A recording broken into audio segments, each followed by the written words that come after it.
కేరళలో అధికారంలోకి వచ్చిన కాంగ్రెస్ మరి నెక్స్ట్ సీఎం ఎవరు? సీఎం ఫేస్ ప్రకటించకుండానే ఎలక్షన్కి యూడిఎఫ్. సీఎం రేస్లో ఒక్కరు కాదు, ఇద్దరు కాదు, ఏకంగా నలుగురు కాంగ్రెస్ నేతలు. కేరళ సీఎం కుర్చీలో ఎవరు కూర్చోబోతున్నారు? Watch this video.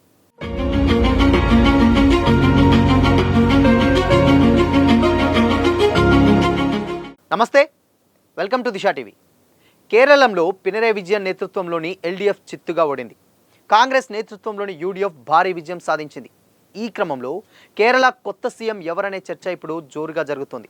కూటమిలో ప్రధాన పార్టీ అయిన కాంగ్రెస్ నుంచి ముఖ్యమంత్రి అభ్యర్థి రావడం ఖరారైనప్పటికీ ఈ పదవి ఎవరికి దక్కుతుందనే ఉత్కంఠత ఇప్పటికీ కొనసాగుతూనే ఉంది. అసలు ఎన్నికల ముందే సీఎం అభ్యర్థిని యూడీఎఫ్ ప్రకటించాల్సింది. కానీ 2023లో కాంగ్రెస్ కీలక నేత మాజీ సీఎం ఉమెన్ చాందీ మరణంతో పినరయ్ విజయన్ను ఢీకొట్టే మరో సీనియర్ నేత లేకపోయారు. దీంతో సీఎం అభ్యర్థిని ప్రకటించకుండానే యూడీఎఫ్ ఎన్నికల బరిలో నిలిచింది. ఎలక్షన్స్లో కూటమి విజయం ఖాయమవడంతో సీఎం అభ్యర్థులుగా ఇప్పుడు నలుగురు కాంగ్రెస్ నేతల పేర్లు ప్రధానంగా వినిపిస్తున్నాయి. వీరంతా కూడా నాయర్ కమ్యూనిటీకి చెందిన వారే కావడం గమనార్హం. రాష్ట్రంలో ఈ వర్గం ప్రజలు నెమ్మదిగా బీజేపీ వైపు మొగ్గు చూపుతున్నటువంటి తరుణంలో ఈ కమ్యూనిటీ వ్యక్తిని సీఎం చేయడం ద్వారా మొత్తం కమ్యూనిటీని తన వైపు ఆకర్షించాలని కాంగ్రెస్ కూడా భావిస్తోంది. కాంగ్రెస్ నేషనల్ జనరల్ సెక్రటరీగా ఉన్న సీనియర్ నేత కేసీ వేణుగోపాల్ పేరు కూడా కేరళం కొత్త సీఎం రేసులో వినిపిస్తుంది. పార్టీ చీఫ్ మల్లికార్జున్ ఖర్గే తర్వాత కాంగ్రెస్లో అత్యంత శక్తివంతమైనటువంటి గాంధేయేతర నేతగా వేణుగోపాల్కి పేరుంది.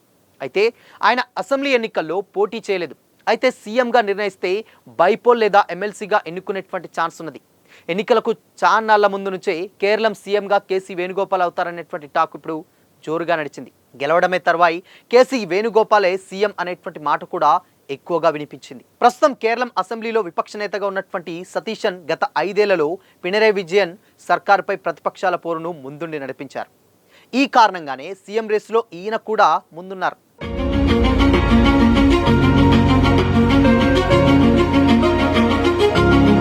ఎర్నాకులంలోని పరావూర్ నుంచి 5 సార్లు ఎమ్మెల్యేగా నెగ్గినటువంటి సతీశన్ సీఎం చేయాలని యూడీఎఫ్లోని ఐయుఎంఎల్ బహిరంగంగానే డిమాండ్ చేస్తుంది కూడా. ఇక పినరయ్ విజయన్ 2016లో గెలిచినప్పుడు విపక్ష నేతగా సీనియర్ కాంగ్రెస్ నేత రమేష్ చెన్నితల బాధ్యతలు నిర్వర్తించారు.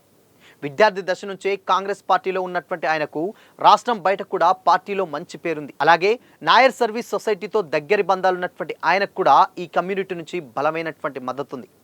ఇక మరో నేత కేరళం సీఎంగా శశి థరూర్ కూడా అవుతారని కూడా సోషల్ మీడియాలో తెగ చర్చ జరుగుతుంది. ఆయన కేంద్ర స్థాయిలో చరిజ్మా ఉన్నటువంటి నేత కూడా. ఈ ఎన్నికల్లో యూడీఎఫ్ తరఫున విస్తృతంగా ప్రచారం చేసిన కూటమిని గెలుపులో కీలక పాత్ర పోషించారు. కానీ ఆయన కేంద్ర రాజకీయాలకే పరిమితం కానీ రాష్ట్ర రాజకీయాల్లో భాగం కాదనేది స్థానిక నేతల వాదన. సో మొత్తంగా ఇప్పుడు కేరళలో నలుగురు నేతలు సీఎం రేస్లో ఉన్నారు. ఏదైతే ఉమెన్ చాందీ మరణం తర్వాత దాని తర్వాత పినరయ్ విజయన్ని ఢీకొట్టేటువంటి నేత నిజంగానే లేకపోవడంతో కంప్లీట్గా మొత్తం డామినేషన్ మొత్తం కేరళలో సీఎంగా అండ్ దాని తర్వాత సిపిఎంకే ఎక్కువగా ప్రయారిటీ కూడా దక్కింది. బట్ దాని తర్వాత ఉన్నటువంటి నేతలు ప్రతిపక్ష హోదాలో ఉన్నప్పటికీ ఎంతో కొంత పోరాటం చేసినప్పటికీ కూడా డెఫినెట్గా వాళ్ళని ఎప్పటికప్పుడు అలా కౌంటర్లు ఇస్తూనే వచ్చింది అక్కడ ఉన్నటువంటి లెఫ్ట్ సంబంధించినటువంటి సిపిఎం. సో కానీ ఇప్పుడు అనూహ్యంగా యూడీఎఫ్ అధికారంలోకి రావడం, దాంట్లో కాంగ్రెస్కి సంబంధించినటువంటి వ్యక్తికే సీఎం పదవి ఇవ్వాలని ముందుగా అనుకోవడం కొంచెం చర్చనీయాంశమైనటువంటి విషయమైనప్పటికీ, కాకపోతే అసలు సీఎం ఎవరు అనేటువంటి ఫేస్ రివీల్ చేయకుండానే ఎలక్షన్స్కి రావడం మరో షాకింగ్. ఎందుకంటే ఎలక్షన్స్కి ముందుగానే సీఎం ఎవరనేది ప్రకటించితే డెఫినెట్గా అక్కడ కేరళలో సిపిఎం చాలా బలంగా ఉన్నటువంటి టైంలో పార్టీలో చీలికలు రావడం, లేదంటే ఓట్ బ్యాంక్ని డైవర్ట్ చేయటువంటి అనూహ్యమైనటువంటి కొన్ని ఇన్సిడెంట్ జరుగుతాయన్నటువంటి ఉద్దేశంతో అక్కడ కూటమి ప్రభుత్వం ఏదైతే చాలా తెలివిగా సీఎం ఫేస్ని రివీల్ చేయకుండానే ఎలక్షన్స్కి రావడం జరిగింది. సో అలాంటప్పుడు ఎవరికి వారు ఇప్పుడు ఉన్నటువంటి నలుగురు నేతలు కూడా ఎవరికి వారు నేనే సీఎం అవుతానన్నటువంటి ఉద్దేశంతో చాలా పక్కా ప్లాన్ తోటి దగ్గరుండి మరి కాంగ్రెస్ని గెలిపించుకుంటే యూడీఎఫ్ కూటమిని గెలిపించుకోవడం జరుగుతుంది.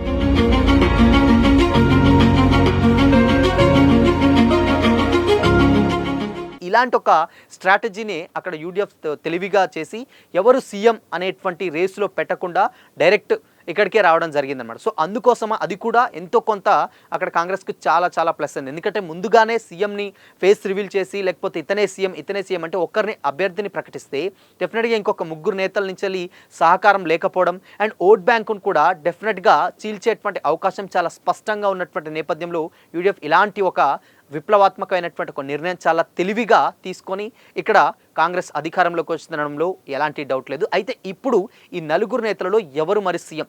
సో అయితే ఈ నలుగురు నేతలు కూడా ఎవరికి వాళ్ళు ఉన్నటువంటి ఫ్యాన్ బేస్ అండ్ లాస్ట్గా ఉన్నటువంటి ఆయన ఒక్కరు మాత్రమే కేంద్ర రాజకీయాలకు మాత్రమే చాలా దగ్గరగా ఉంటారు, రాష్ట్ర రాజకీయాలకు దగ్గరగా ఉంటారు. కానీ మిగతా మొత్తంగా ఉన్నటువంటి ముగ్గురు నేతలు కూడా కంప్లీట్గా, ఒకరేమో కేసీ వేణుగోపాల్ కూడా కొంచెం ఎక్కువగా ఇక్కడ సీఎం రేసులో ఉండొచ్చు అన్న కామెంట్స్ అయితే వినిపిస్తున్నాయి. కానీ బట్ దీని మీద డెఫినెట్గా ఇంకొంచెం స్తబ్దత నెలకొందనే చెప్పాలి. ఎందుకంటే ఇక్కడ ఉన్నటువంటి మేజర్గా ముగ్గురు నలుగురు ఎవరికి ఇచ్చినా కానీ పార్టీలో చిలికలు రావడం, లేదంటే మళ్ళీ ఇబ్బంది పడేటువంటి ఛాన్స్ ఉంటాయి. బట్ ఏదైనప్పటికీ కూడా కాంగ్రెస్ ఆల్మోస్ట్ 99 స్థానాలు అంటే ఈజీగా గెలిచింది కాబట్టి ఎలాంటి ఇబ్బంది లేనప్పటికీ కూడా పార్టీలో అసంతృప్తి జ్వాలలు డెఫినెట్గా నెలకొంటాయి.